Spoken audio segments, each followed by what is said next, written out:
Qadim zamonda bir boy bo'lgan ekan. Uning bir yaxshi, aqlli xotini bo'lgan ekan.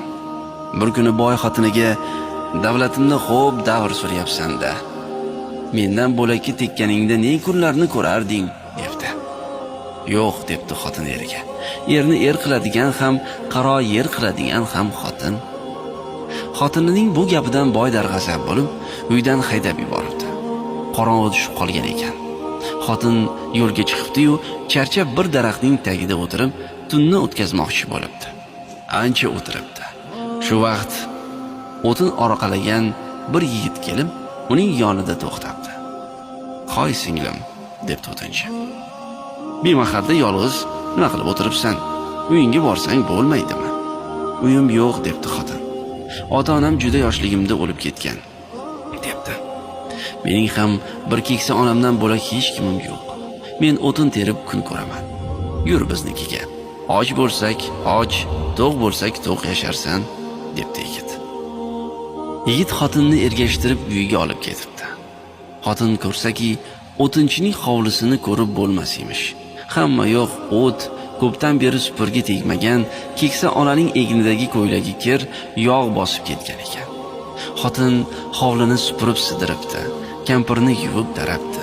Xullas, o'tinchining uy joyiga fayz kiritibdi. Buni ko'rgan o'tinchining bahri dili ochilib ketibdi. O'tinchi har kuni tergan o'tinni bozorga olib borib, 2 tangaga sotar ekan. Bir tangasiga yog', bir tangasiga un olib kelar ekan. Ona bola atala qilib yeb kun ko'rishar ekan.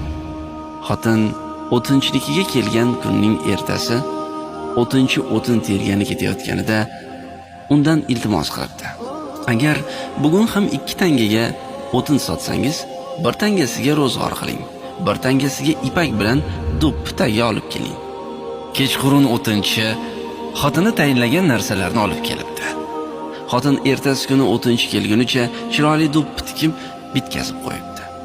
O'tinchi uni do'ppi bozoriga olib boribdi-da, bir yaxshi do'ppi 10 so'm bo'lsa, uni 15 so'mga sotib, pulini xotinga keltirib beribdi.